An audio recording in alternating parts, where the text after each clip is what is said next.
구독자 여러분들 안녕하십니까. 매일 밤 주식 한 잔 김영대표입니다. 자, 이제 2020년 시장 거의 다 마무리가 되고요. 사실상의 마지막 거래일, 거래 주간이라고 할까요? 크리스마스 이브가 지나고 난 다음에도 다음 주에도 3거래일간의 거래일이 남기는 하지만 사실상 지금이 마무리다라고 생각을 하는 게 훨씬 마음이 편할 겁니다. 연말로 갈수록 매수세는 좀 줄어들 수밖에 없어요. 연말 분위기도 있고 거래량이 좀 줄어드는 것인데 올해는 또 좀 다를지도 모르겠네요. 왜냐하면 외부 활동을 전혀 할 수가 없는 완연한 비대면 시대로 접어들었기 때문에 그 흐름이 지금 이 시장을 이끌고 있는 것 같습니다. 코스닥 지수 950 돌파를 눈앞에 두고 있습니다.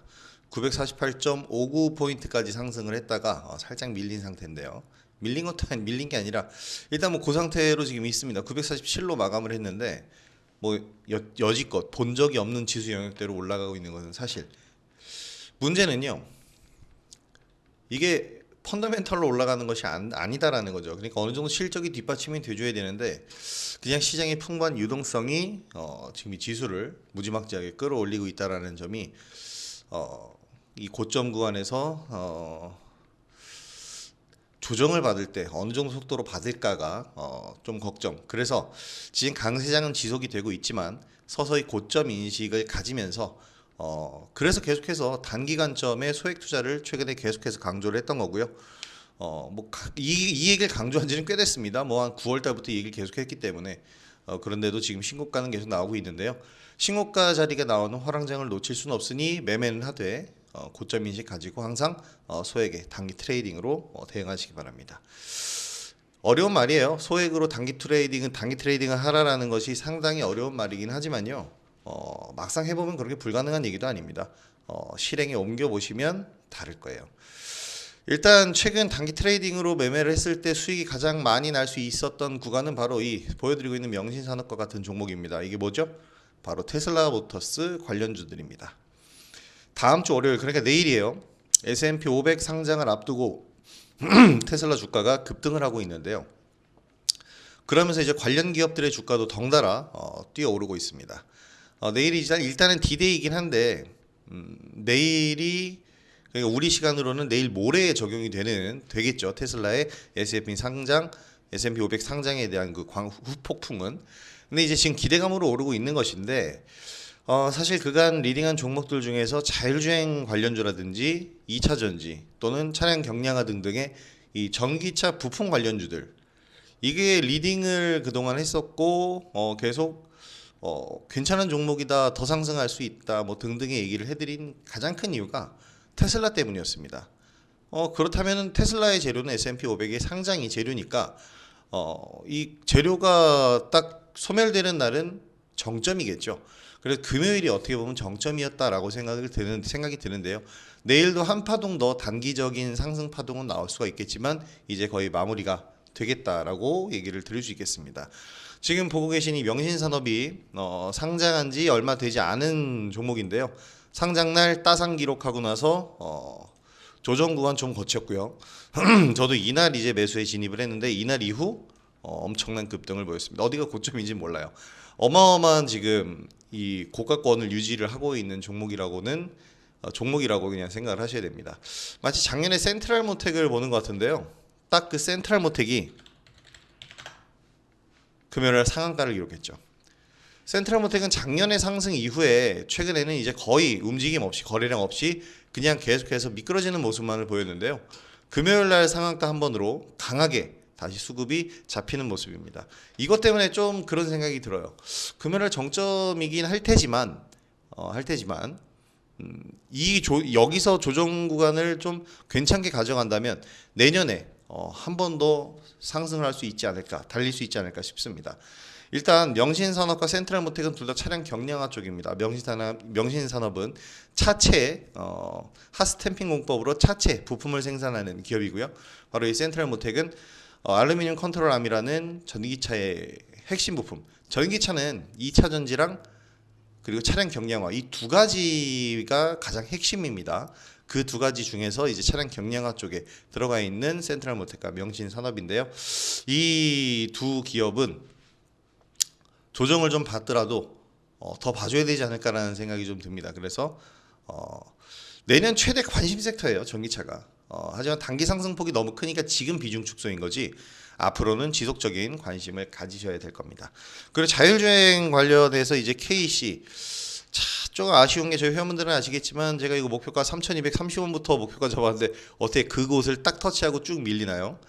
최근에 좀 많이 올랐기 때문에 대한 영향도 있겠지만 거래량이 이렇게 많이 터진 건 아니거든요. 근데 지금 최근 고가권에서 이렇게 최근 고가권에서 윗꼬리들을 이렇게 만들고 있다라는 것은 계속해서 물량을 털고 있는 것이다라고 인식을 할 수도 있기 때문에 마지막 끝 시세가 될 수도 있지만 어쨌든 조정을 받으면 한 번 더 매수를 해볼 수 있는 종목들입니다. 왜냐? 아까 이제 2차 전지와 차량 경량화가 이 전기차의 핵심이라고 했지만 이것은 하드웨어적인 측면입니다. 이제 전기차의 기술에 대한 소프트웨어적인 측면을 본다면 그건 바로 자율주행 기반이 되겠죠. 그래서 자율주행 쪽도 관심을 지금 이미 높지만 지속적으로 가져주셔야 된다는 점 다시 한번 강조를 드리겠습니다. 자, 그리고 일단 이 자율주행에 관해서 전기차에 관해서는 내일이 디데이이기 때문에 뭐 얘기를 이렇게 드렸는데 지금 현안 가장 중요한 현안은 코로나19죠. 금요일 정부의 코로나19 백신 관련 브리핑은 굉장히 실망스러웠습니다. 왜냐하면 화이자나 모더나와에 대한 새로운 계약에 대한 발표는 없었어요. 진전된 내용은 없었고 기존 방침대로 아스트라제네카와의 계약 이야기만 다시 되풀이 됐는데요. 빠르면 뭐 내년 2월부터 접종이 가능하다라고 얘기가 나오고 있습니다. 문제는 아스트라제네카는 가장 먼저 백신 결과를 발표를 하긴 했지만 그런 만큼 가장 먼저 부작용이 나왔고요. 최근에도 좀 애매한 결과였죠. 백신 이제 이 예방률이 70%다라고 발표를 했는데 이 70%인 게 1회 접종 물량을 절반, 2회 접종 물량은 그냥 정상. 이런 그룹이 있고 두 번째 그룹은 1회 접종 물량도 100%, 2회 접종 물량도 100%를 접종한 두 번째 그룹. 이 두 그룹 중에 두 번째 그룹은 60%대 예방률. 그리고 첫 번째 절반만 1회 접종 시 절반만 약품을 투여한 백신을 투여한 1번 그룹은 90%대의 이제 예방률을 보였습니다. 그래서 이걸 더해서 평균 70%다라고 발표를 했는데요. 이걸 규명을 못하고 있습니다. 그래서 FDA 승인이 안 났어요. 그래서 아스트라제네카에 대한 물음표가 항상 있는데 사실 모더나나 화이자 쪽은 이미 좀 방식이 달라요. RNA를 지방 입자로 둘러싸서 이제 주입을 하는 방식이기 때문에 이 지방 입자를 보호하기 위해서 콜드 체인, 영하 70도, 화이자는 영하 70도, 모더나는 영하 20도에 달하는 콜드 체인이 필요한 건데요. 이 두 기업은 새로운 방식입니다. 이게 신기술로 인해서 지금 어쨌든 승인은 빠르게 받았어요. 그리고 이 아스트라제네카나 화이자, 모더나 모두 이 임상 3상에 대한 결과는 보도자료 형식의 배포입니다. 공식적인 게 아니에요. 근데 일단 FDA든 각국에서는 화이자를 가장 먼저 선택했고요. 그리고 미국에서 이번에 모더나를 또 승인을 해줬죠. 그러면서 긴급 사용 승인이 이루어지면서 이제 접종이 시작이 될 텐데 아스트라제네카는 아직까지 된 곳이 없습니다. 그런데 이번 주말에 영국에서 승인을 할 것이다라는 얘기가 나왔어요. 빠르면 10일 이내, 그러니까 28일쯤에서 이제 승인을 할 것이다라는 얘기가 나왔는데 사실 그렇습니다. 지금 주가가 문제인데요. 백신주들의 기대감은 이미 시장이 충분히 반영이 됐습니다. 여러분 화이자랑 모더나는 이미 힘을 다했어요. 승인이 됐잖아요. 이 접종만 하면 되는데 문제는 접종을 시작하고 나면 이제부터 나오는 건 부작용입니다. 백신 예방률, 그러니까 백신을 투여한 사람이 코로나19에 걸리지 않는 이 예방률 자체는 당연한 거예요. 그러니까 백신이잖아. 이게 승인이 됐고 이제 예방률이 나와야 되는데 여기서 파생되는 부작용. 이제는 호재는 끝나고 악재만 남았다고 해도 과언이 아닙니다. 왜냐하면 부작용이 나오는 즉시 이 관련주들의 주가나 모더나, 화이자 직접 이 본주들의 주가도 악영향을 받겠죠. 잘 되고 있다, 백신 대성공, 이 짝짝짝 이 얘기가 나온다고 해서 여기서 주가가 더 추가적으로 상승하는 게 아닙니다. 왜냐하면 이미 주요국들이 화이자 백신을 승인했고 접종을 시작을 했고요. 모더나도 이제 승인을 받았습니다. 그럼 이제 거의 승인에 대한 기대감에 대한 주가 반영은 다 끝났다고 봐야 되고요. 제가 볼 때는 하나 남은 게 아스트라제네카예요. 아스트라제네카는 연구의 시간이 더 길어졌지만 나쁘게 얘기하면 이제 연기가 된 거지만 좋게 얘기하면 시간을 좀 더 벌었다라고 생각을 합니다. 그리고 아스트라제네카는 가장 큰 장점이 저렴하다라는 거죠. 그리고 콜드 체인이 필요 없다라는 점인데 좀 보완을 해서 만들어진다면 아스트라제네카 관련주들이 한 번 더 효과를 보지 않을까. 그래서 제가 이 캐몬이라는 종목을 계속해서 지금도 물론 지금까지 수익을 많이 봤어요. 수익은 많이 봤는데 이 캐몬이라는 종목에 대한 기대감을 저는 끄지 않고 있는 그런 상황인 건데요. 아스트라제네카가 모더나와 화이자에 뒤처졌다고 해서 이 사업을 포기하거나 접지는 않습니다. 항상 얘기 드리지만 악재가 나오는 바이오 기업일수록 더 주가에 관심을 가져야 된다라고 제가 항상 얘기를 드렸는데요. 아스트라제네카는 딱히 나온 악재가 없습니다. 이미 다 알고 있는 사실이에요. 그럼 이제 아스트라제네카에서 나올 것은 호재밖에 없거든요. 뭐 이런 영국에서 지금 승인 얘기가 나오는 것처럼 승인이라든지 임상에 대한 결과인데 문제는 임상 참여자가 이제는 구하기가 어렵죠. 왜냐하면 모더나랑 화이자 백신 맞고 있는 상황에 누가 아스트라제네카에 내가 임상에 참여하겠소 하겠습니까? 3만 명을 대상으로 해야 되는데. 그래서 이것이 좀 문제인데요. 이 부분을 극복을 할 수 있다면, 왜냐하면 비용적인 부담이 됩니다. 개발도상국이나 특히 아프리카처럼 더운 국가에 있는 나라들은요, 모더나 화이자의 백신은 꿈을 꿀 수가 없어요. 그래서 아스트라제네카가 가장 큰 희망인데 이런 쪽에서의 임상 결과를 어느 정도 신뢰성 있는 임상 결과를 내놓는다면 아스트라제네카가 가장 범용성 있는 백신으로 쓰이지 않을까라고 생각을 합니다. 어쨌든 백신 관련주들은 모더나의 엔투텍도 그렇고요. 오히려 금요일날 이제 음봉이 이렇게 나오는 모습을 보였죠. 이 화이자의 우리바이오 역시 마찬가지입니다. 뭐 금요일 정부의 브리핑에서 이 두 기업이 빠졌기 때문에 그럴지, 그러니까 모더나랑 화이자가 빠졌기 때문에 그런지 몰라도요. 어쨌든 이미 1차적인 기대감은 거의 다 끝났습니다. 이제는 옥석 가리기가 진행이 될 거고요. 여기서부터 중요한 것은 다시 한번 강한 수급이 붙긴 할 겁니다. 왜냐하면 지금 다시 코로나 방역 쪽으로 시선이 가 있는 상태이기 때문에 백신에 대한 효과가 입증이 좀 되면은 다시 강한 수급이 붙을 거예요. 그때까지는 기다리셔야 되고요. 저는 사실 백신 관련주들은 이 한 번의 파동으로 끝날 거라고 생각하지 않습니다. 한 번의 상승 파동은 더 나와줄 겁니다. 그런데 지금 일단 치료제가 더 강한 모습이에요. 그래서 경구치료제, 현대바이오, 아니 그 어떤 코로나 치료제가 이런 주가 상승을 보였습니까? 백신주도 이런 모습 보인 적이 없죠. 물론 엔투텍 점상이나 뭐 우리바이오 점상들이 에비프로바이오 등의 점상이 있긴 했지만 이건 너무한 상승이 아닐까 싶습니다. 치료제에서 이런 상승 보이는 종목은 없었어요.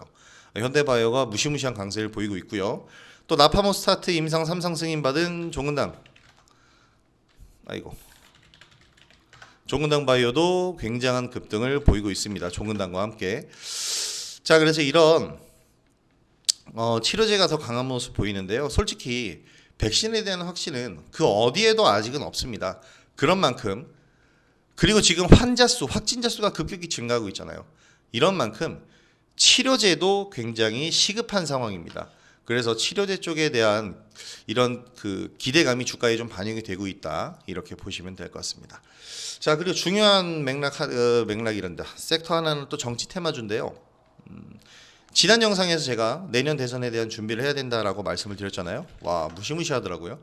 그랬더니 동신건설이 갑자기 급등하더니 점상이 갔네요. 이재명 관련주들이 이렇게 급등들을 보였는데, 저는 사실 윤석열 관련주의 하이리스크 하이리턴이라고 그랬죠. 아직까지 그 시각은 유효합니다. 하이리스크 하이리턴이에요. 그래서 윤석열 관련주 좀 관심을 가지셔야 될 것 같은데, 문제는 지금 안철수 국민의당 대표가 오늘 서울시장 보궐선거 출마 선언을 했어요. 이것 때문에 당장 내일 이제 정치 테마주들 방향이 궁금합니다. 왜냐하면 일단 안철수 관련주는 서울시장 출마에 대한 기대감으로 급등이 나올 수는 있어요. 하지만 이 얘기는 뭐냐면 결국 대선을 포기하겠다는 얘기입니다. 만약에 서울시장 출마했는데 낙선한다면 서울시장에도 낙선했는데 대선에 나오기에는 나중에 명분이 없어질 것이고요. 서울시장이 당선이 된다면 또 못 나올 것이고, 그래서 일단 대선을 포기하겠다라는 뜻이 되겠는데, 그렇다면 다른 대선 주자들의 관련주는 반발 수혜를 받아서 오히려 급등을 할 수도 있습니다. 뭐 반대의 상황이 나올 수도 있겠지만 어쨌든 지금 상황으로 보면 안철수 관련주든 다른 대선 후보들의 관련주든 일단은 상승 방향으로 저는 봅니다.